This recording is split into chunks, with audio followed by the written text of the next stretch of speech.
Hi everyone, it's Michael, and it's time for the May 2021 Orchid Collection update. Can you believe I'm actually doing this video early this month? That literally never happens, but there is a good reason for it. You know, as the world starts to heal and things start to reopen, I've resumed my previous travel schedule full force. So I was back and forth between here and LA repeatedly this month, and next month I'm gonna be all over the United States. So I wanted to make sure that I set aside time to film and put this together for you in advance so that I don't drop the ball anywhere. Now, having said that, let's talk about the plants. And I recognize that this has been a theme of my recent videos, but reducing my orchid collection, the size of my orchid collection, has so positively impacted my relationship to the plants themselves. Everything is really thriving because I have been able to really get in with each plant, identify its needs, and engage in the process of repotting. You know, I was scrambling for so long to care for so many plants that if I recognized that a plant needed to be repotted, I was just like, well, I don't have time for that. I'll get to it eventually. So I only ever repotted things when I was kind of backed into a corner and forced to do so. And it's really nice to be able to do it proactively. You'll see, everything is looking really, really wonderful and very exciting. So that's been a big theme, but also I think I'm close to being able to offer my final thoughts on water culture. Spoiler alert, I think it's a great tool to use, and some of my plants thrive in water culture, but it's the exception and not the rule. I do think that if you have the inclination to be very vigilant, and if you are capable of really monitoring the nutrient levels, the water levels, I think that you can be very, very successful with water culture. It's a phenomenal grow method. It's just not for me because I'm kind of a set it and forget it type of person, but I'm gonna explore my thoughts on water culture in greater depth in a separate video. I just wanted you to know that I think that for the most part, I'm either gonna be using the pet method or I'm gonna be using semi-hydroponics. Those are my preferred grow methods. So having said all of that, I'm doing the exact same thing this month that I was doing last month, which is flushing all of the orchid containers once to twice a month using tap water. Once again, here in San Francisco, the tap water is very soft with an average TDS of 6. So I do that once to twice a month, depending on the plant. I am watering in between those flushes with the dilute nutrient solution. I'm continuing to use Dynagrow, and I'm giving it a nice little tiny dose of CalMag with each watering. So that's been really beneficial. I'm also continuing to mist the plants every morning just to raise the ambient humidity and just give them a little bit of extra moisture. One last thing that I wanted to mention is I have to say thank you to everyone who purchased from michaelsorchids.com. When I wanted to rehome a lot of my plants, I'm always concerned about where they're gonna go. I wanna make sure they go to a loving home. And it just makes me so, so happy to know the people who are taking on these plants. Thank you from the bottom of my heart. It makes me feel really connected to all of you, and it makes me feel like my plants are in such great hands, so thank you everyone. So having said all of that, let's go ahead and jump in and talk about the plants that have something new, different, and interesting happening this month. All right, my friends, jumping in with number 3 in the collection, we are looking at my Wilsonara Aloha Sparks, and I just wanted to showcase this giant flower spike, and look at these beautiful buds developing. I think that we can expect a beautiful display this year, and once again, it just makes me so happy to see it recovering. When you see the growth pattern from this tiny, insignificant pseudobulb growth to what it is now, it's just really, really appealing. But I do also want to highlight the fact that this one is trying its best to grow out of the pot. You can see, like, look at the wily roots everywhere. It's definitely ready for a repot. I'm not going to do it while it is in spike or in bloom because obviously that'll disrupt the cycle, and the plant is directing so much energy to that flower spike. I don't think that it would be particularly beneficial for the plant, but I do want to highlight that this is happening with a lot of my Oncidium types. So that actually takes us nicely into number 4. This is my Oncastelli Everglades Elegance, Nancy Lee. And I just want to highlight, this one is also doing so well, but look at it growing right out of the container. It's got such expansive roots coming out. You look at that new growth coming in. And you can see when it really started to pick up momentum, look how big the pseudobulbs are compared to the previous year's growths. So I think that now as these start to die back, I might just repot it and get rid of some of even the healthy pseudobulbs, just the smaller ones, because in terms of it sitting properly in the container, in terms of it fitting nicely into a container, and that those roots really making adequate contact with the grow medium, I just feel like it'll be better served if I just remove that portion of the plant. I know that that's an unpopular opinion, but I've had a lot of success with it when I do it. So we'll see how this progresses. Now we're jumping to number 7 in the collection. This is my Dendrobium Nobly to my kids. This one has been one of the more consistent plants in my collection for a very long time, but for the first time I'm starting to see some dieback on the old canes. This is totally normal. It's totally just the growth habit of this plant. But I do think that this one needs to be divided. Again, you can see it growing out of the container. And even if I rotate it, you can see that some of the roots are struggling to develop because they're pressing directly against the glass. I don't know if you can see it right here, but it is now so fully contained within this container that it is, I think, limited. So I think the way that I would probably do this is I will divide the plant right down the middle. I will remove the rotting canes, and then I'll have 2 beautiful, mature, bloom-sized plants. I also wanted to highlight some of the Cakeys that I've harvested from this plant over the years. I kind of absent-mindedly put them into semi-hydro, and I thought they would die, but look at them producing little new growths of their very own. They're so adorable.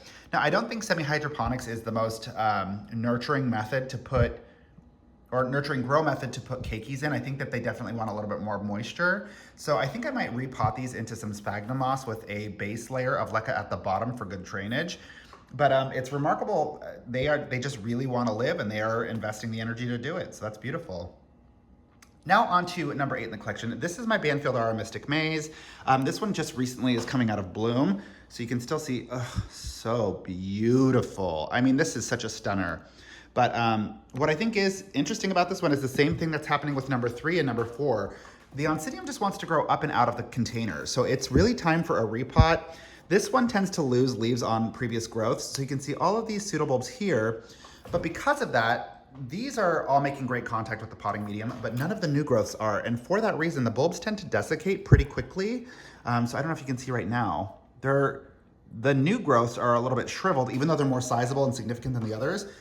But the ones in the potting container are actually doing just fine. So I think that this might be a similar scenario. I might remove some of these guys here so I can get it more fully in contact with the potting medium. Now, I know a lot of you will say, like, well, why don't you just pick a bigger container? But there's the risk here of overpotting. Orchids want stability. They want their root system to really be able to anchor itself into the container. So when you repot or you size up, generally speaking, of course I'm generalizing, you want it to just slightly bigger so that the plant has the capacity to fill that negative space and really prop itself upright. If you overpot, if I were to pick a container that was just as wide as this plant, it would feel, the plant itself would be destabilized. It would feel almost like a teeter-totter inside of the container, and that really limits its growth and its ability to hit forward strides. So I think that in order for this to continue in the way that I would like it to continue, I do need to remove those bulbs. Now moving on to number 9 in the collection, we're looking at the Cakey that I took from my mom's collection. Again, it's a miracle that this one has survived. It's a miracle that it bloomed, but I finally got it repotted. I kind of had it in a similar method to these ones. It wasn't particularly nurturing, and I wasn't looking after it very well, but I got it repotted into one with some nice drainage holes. I got it, I got the potting levels more accurately lined up, and that's a huge factor here too, you guys. One of the things that I'm recognizing now is, even if you pick the perfect grow medium for your plant, if you have the crown of the plant too low or too high, or the roots aren't making proper contact, it doesn't matter if it's its preferred grow method if the plant is not potted where it wants to be. So I got this one repotted, and you can see the result has been instantaneous. Look how much more sizable this leaf is than the previous growths. So it is really progressing nicely. It's coming along so beautifully, and I think that there's a strong possibility. My mom lost a lot of her plants when she moved, and because I took this from one of her favorites, I think it would be really nice to get this to a full mature size and then send it back to her. I think that would make her really happy, and that would make me really happy too. So that's kind of the thought process behind number 9. Now we're going to leap to number 11. This is my Psychopsis mendenhalli hildos, one of my pride and joys. Ugh, just look at these blooms. Oh, you're so beautiful. It makes me sick. But this one is, it's just trucking along nicely. It has these 3 beautiful flower spikes. So you can see that, again, they're still not fully on cadence with each other. This one's just about to drop. You can see it drying and losing its color. This one is in full bloom. But eventually I do think that all 3 will sync up, and that'll be lovely. I also think that we can expect another flower spike to come in from this new growth here, which really excites me. Now, something interesting about the Psychopsis, a lot of people tend to categorize the Psychopsis in with Oncidium types, or insist that they take a similar kind of care, which I agree with, but their temperament is so different because when you look at how these plants, my Oncidium types, are growing out of the container, this plant really doesn't do that. It has sustained really, really strong contact exclusively with the potting medium. It knows where that moisture is, and it doesn't really deviate or grow outside of that realm. So that's been pretty impressive. I'm so fascinated by this plant. It just is doing so phenomenally well, and just look at the vegetative growth on it. So stunning. The modeling on the leaves is just beautiful. So that's what's going on with number 11. Now we're gonna jump to number 13 in the collection. This is my Frogmapedium sadeniae. And this one is interesting because it did really, really well for the first time in a long time. And then I thought it started to do poorly because I started to see this dieback on the old fans. But I also do think that that's just its growth temperament, because as that started to happen, it produced these, and look how quickly they came in too. It's pretty mind-blowing. It produced these beautiful new robust fans. So I think that as new fans come in, the other ones tend to die back. I don't know, I could be way off base here, but at least in the grow environment that I'm sustaining here, it doesn't seem to be adversely impacting the plant. It's continuing to thrive. It looks really vigorous and healthy, and I'm pretty sure that these are gonna produce flower spikes soon.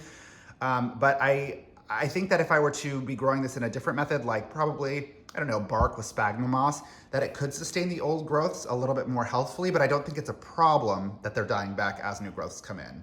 But we'll see. Now jumping to number 16 in the collection, this is of course my Catacetum Dapper Nicolasa Tavares, and I just like, look how cute and perfect you are. It, like, after dividing it and getting it repotted, and especially with the strong directionality of the lights, this plant is just growing so upright and erect and beautiful, and I just am very, very pleased with how it is coming along. And if you look into the container, you can see just how comfortable the roots are getting. They're starting to press up against the walls.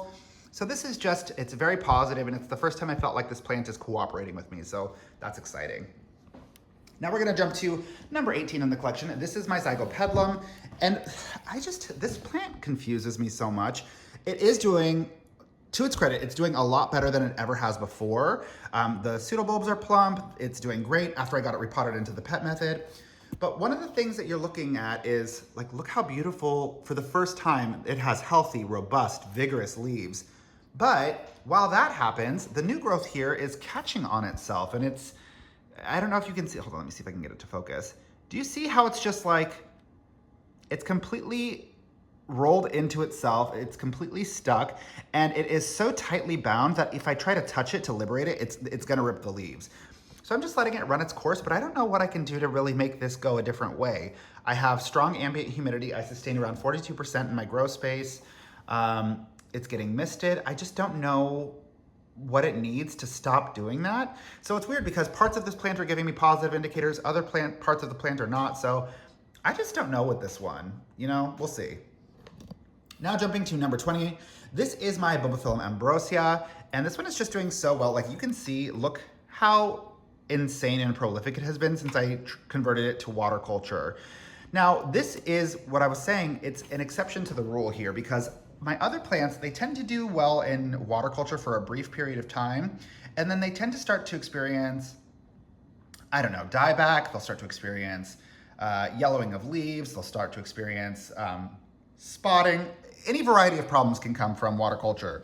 Now, that is a product of me. I'm not particularly diligent about monitoring their water levels. They dry out quickly and they suffer quickly.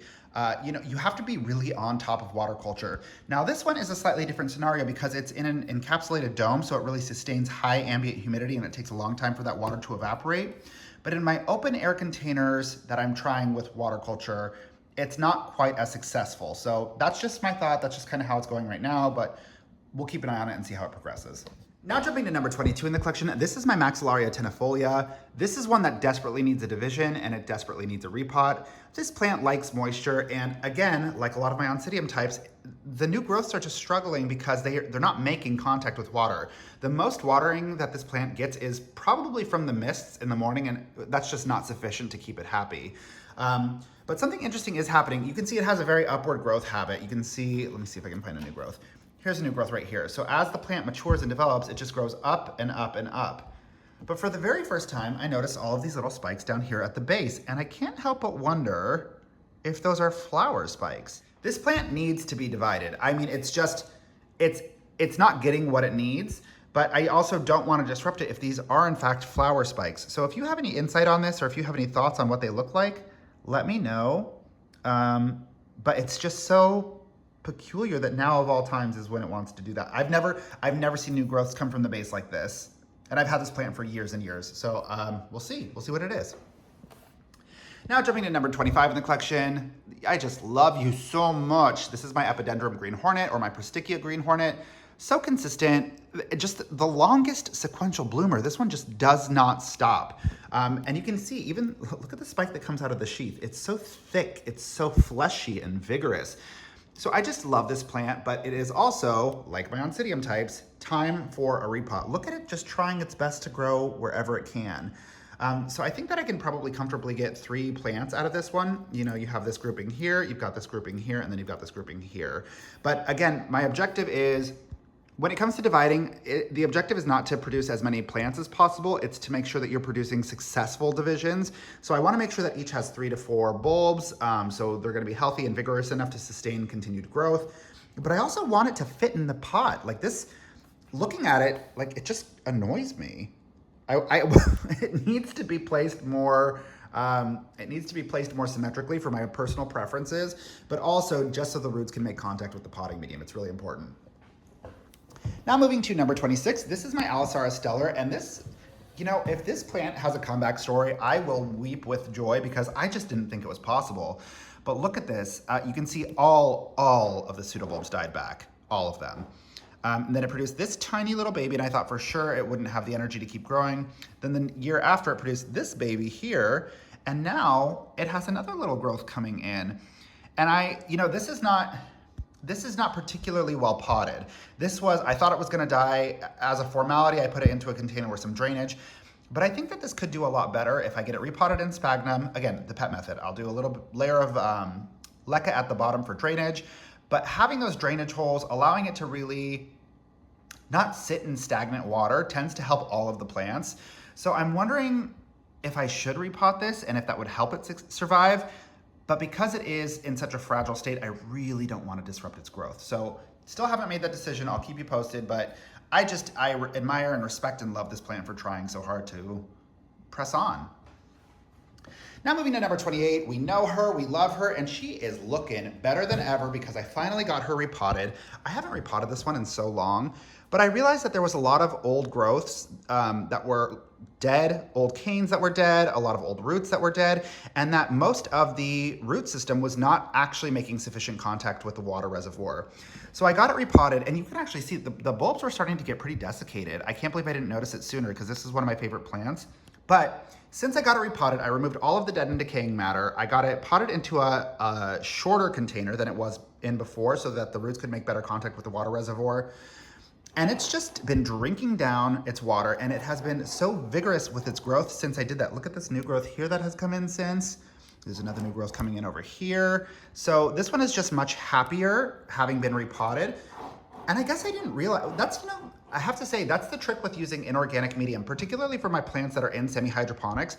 Because I don't have to repot them, sometimes I forget to repot them, but it had been a solid 3 years since this one had been repotted. So now it's definitely doing better, and I'm super excited to see how it progresses. Now moving on to number 29 in the collection, this is my Eulafia petersi, and I just wanted to highlight that since getting it repotted into, this is actually succulent mix, it's just been doing phenomenally well, and look at that new growth maturing here. Jumping back in with number 33, this is my Dendrobium Tangerine. This one has been troubled for a very long time. So I actually went ahead and I got it repotted. I divided the old dying canes, and I put it into sphagnum moss instead of classic semi-hydroponics. Not even semi-hydroponics with the top dressing of sphagnum, just sphagnum. And it's doing, I think, better. It's weird because it pouted, and you can see it dropped a lot of its leaves like this. They just completely dried back. But the remarkable thing here is these canes haven't been this plump in a very long time. So I think it needed that constant moisture. It just resisted, I mean, orchids don't like repots in general. So I think it kind of was shocked for a second, and now I think it is trying its best. I'm curious to see how this progresses. I do see just the eye of a new growth coming in at the base here. So we'll see. I thought this one was a goner for sure, but it might just have the, power to hang in there, just like the Lisar Estellar. Now moving to number 36, this one makes me so happy. This is my Svl Black Pearl. Fred Clarkiara, and it's just, look how quickly that new growth has come in. It's so vigorous, it's so healthy, and it's just doing, I couldn't ask for this to be doing better or doing exactly what I want more. So very pleased with how this one is going. Now jumping to number 43, this is the last standing survivor of my orchid flask experiment. And this one was in water culture for a while, but once again, you can see from this purpling, I would just forget to refill the water and it would dry out and it would almost die. So I finally got it repotted into sphagnum moss. And I'm curious to see how that's gonna go from here because I see a lot of dieback. You can see a lot of the leaves are dropping. But again, you know, anytime you repot an orchid, it's gonna kind of shock it for a second. So I don't know if this one is pouting or if it's on its way out, but time will tell and we will see. Now jumping to number 46, this is of course my Oncidium Twinkle, just so cute, so happy and lively. So I'm waiting for this one to finish up its bloom cycle. It's provided me so much to look at this year, but it's also time to divide this one because look how wide it's gotten and look how much it's growing out of the container. And we have all these new growths coming in, so I wanna make sure that it has adequate space to really thrive. Plus, I do think that this container is a little tall for the plant, and I think its root system would fare better in closer proximity to the water reservoir, so maybe about like this tall. Now moving to number 47, this is my Paphiopedlamakuli Curtis Napa Valley, and I just wanted to highlight that this one I also repotted. I wanted to get it repotted more strictly into sphagnum moss, and I did, and just look at the immediate impact. Do you see there's not one, not two, not three, but there are 4 new growths, even if you come into the very, very base. Do you see all of the new growths coming in, all of the new fans?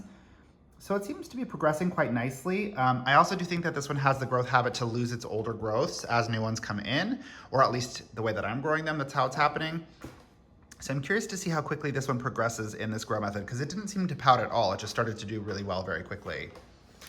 Another one that was recently repotted is my Cymbidium murasaki sinens. This one was doing, I mean, it bloomed for me for the first time. It was doing really, really well. But again, I just kept forgetting to water it. And particularly after something has been in semi-hydro for a long time, you know, people always ask me if I think algae is a problem. And the answer is no, I don't, because it only grows where there is nutrients and light. And that's just the outside perimeter of the container. I don't think it really competes for nutrients. But what algae does do is it obscures my ability to see the water reservoir. I can't see clearly. And for that reason, I would just forget to water this one for a very long time. And the impact is really legible. Look at how desiccated the bulbs became. And it took me a long time to notice because I had way too many plants and I couldn't pay attention to it. So what I did is I went ahead and I divided the rotting pseudobulbs. I got it repotted into sphagnum moss as opposed to semi-hydroponics.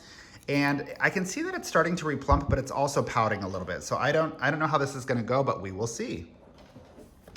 Now on to number 54. This one is just another one that desperately needs a division and a repot. It is just so wily. Its roots are going everywhere, but ever since I added CalMag to this equation, just look how beautiful the new growths are. Look how vigorous and pretty and verdant they are. So this one is, you know, you can see the impact of when I wasn't doing that earlier on the older growths, but it's really hitting a stride in a positive way now. And I would just like to divide it, make it a more controllable size, get those roots back into the container, and see how it goes from there. Now on to number 56. You all know the Meltonia Sunset is my favorite orchid in existence. Oh, it is so beautiful. And this one is blessing me with a double spike this year. It's so, so pretty. I just couldn't be more pleased with this one. It's come such a long way. And it used to only give me 2 blooms per spike. And now it's finally back to what its max capacity, which is 5 per spike. So this one is actually giving me a really, really robust display this year. The blooms are just so beautiful, you guys. It's like Malibu Barbie, but an orchid. So I'm just so pleased to see this one in bloom again. It makes me so happy. Oh, just look at it. Jumping to number 57 in the collection, this is my Noid Vanda. This is actually still available on the Orchid store if you're interested in providing it at home. It has a beautiful bluish purple bloom, but again, it's just not faring well in water culture, and I don't fare well with basket culture, so similar story here for number 58. This is my Corynthonys Murantha, and just one that I constantly forget to water.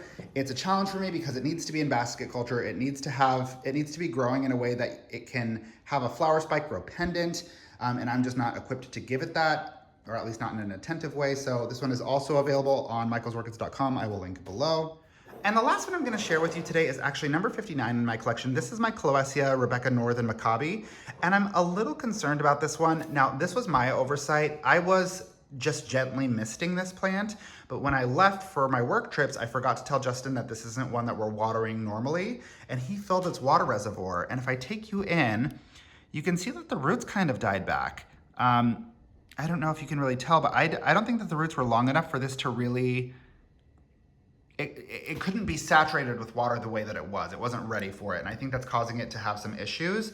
Now the great news is this pseudobulb has a lot of energy to continue to nurture that growth, but I just am concerned that that beautiful developing root system now has been damaged and it's gonna set this plant back. But I don't know, hopefully I'm wrong, maybe I'm just looking into it too much, but fingers crossed it'll continue its positive momentum, but I am a little concerned here. And with that, that's pretty much it. Thank you so much as always for choosing to spend your time with me. If you have any questions, concerns, or feedback, go ahead and leave it in the comment section below. Be sure to support one another in the comment section because I'm so seldom available to do so. Don't forget to click subscribe and have a beautiful rest of your day. Mwah!